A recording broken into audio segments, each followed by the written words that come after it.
ఎలా ఉన్నారు? ఆరోగ్యంగా ఉన్నారా? ఆరోగ్యకరమైన ఆహారం తింటున్నారా? అయితే సరే. ఈరోజు మన గురించి మనం మాట్లాడుకుందాం. ఏంటంటే, మనం రోజు ఎంత కష్టపడుతున్నాం, జీవితంలో ఏది సాధించాము అనే దాని విషయమై మాట్లాడుకుందాం. సురక్షిత జీవితం ఎలాంటి పని లేకుండా హ్యాపీగా కష్టపడుతున్నాము.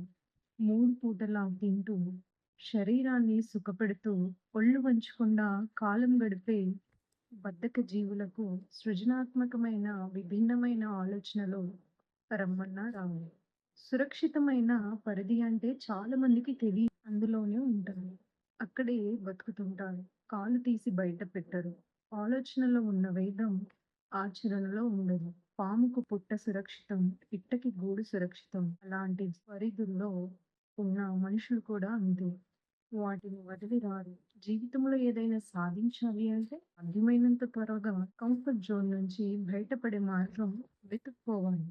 కష్టాలు కష్టాలకు సిద్ధపడాలి. బాధ్యతలు నెత్తిన ఎత్తుకోవాలి. ఉలిమిలా మండాలి.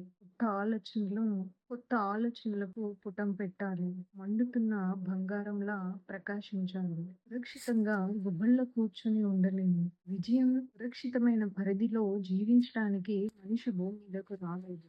ఇంత అభివృద్ధి సాధించాలంటే ఎంతో మంది తమ కంఫర్ట్ జోన్‌లను మరిచిపోయి పని చేయడం వల్లనే బద్ధక లోకంలో బతకడం వల్ల ఆరోగ్యంగా ఉండొచ్చు. సంపాదించిన ఆస్తులు కరగదీయవచ్చు.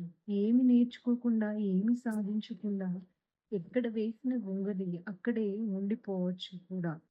మనిషిగా పుట్టినవాడు తన ధర్మం తాను నెరవేర్చాలంటే తప్పనిసరిగా సవాళ్ళను స్వీకరించాలి. జీవితమంతా సుఖమే ఉంటుందని అనుకోకూడదు. కష్ట సుఖాలు 2 ఉంటాయి. కంఫర్ట్ జోన్ ఒక వల లాంటిది. దాన్ని తెంచుకుని బయటపడాలి. చాలామంది తాము అందులోనే ఉన్నామని తెలియకుండా బద్ధక లోకంలో బతికేస్తుంటారు. జీవితంలో ఏదైనా సాధించాలనుకునే వారు మాత్రం ఎంత త్వరగా దాని నుండి బయటపడతామా అనుకుంటారు. విశ్రాంతిగా ఉండడం మంచిదే. కానీ జీవితమే విశ్రాంతిగా అయిపోకూడదు. సురక్షితమైన పరిధిలో ఎలాంటి భయాందోళనలు లేకుండా అయితే అది మనిషి జీవితం కాదు. ఏ ఒక్కరు జీవితకాలం సురక్షితమైన పరిధిలో ఉండలేరు. ఎన్నో అడ్డంకులు, ప్రకృతి వైపరీత్యాలు దాటుకుంటూ ప్రయాణం సాగించాలి. తల్లి గర్భమే సురక్షితం అనుకుంటే ఎలా? అక్కడ ఉండే సమస్యలు కూడా అక్కడ ఉంటాయి. భూమి మీదకు వచ్చిన తర్వాత ఎదుర్కొనే ఇబ్బందులు ఎన్నో.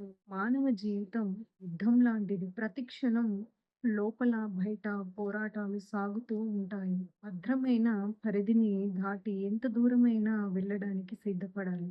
అప్పుడే విజయం వస్తుంది. ఈ సత్యం తెలుసుకున్నవాడు పాము కబూసాన్ని విడిచి కొత్త జీవితం మొదలుపెట్టినట్లు గద్ద తన ముక్కును పగలగొట్టుకుని కొత్తగా దీర్ఘ జీవితం పొందే ఎగిరినట్లు తనను తాను తీర్చిదిద్దుకొనుటకు మానవుడు సిద్ధపడి ఉండాలి.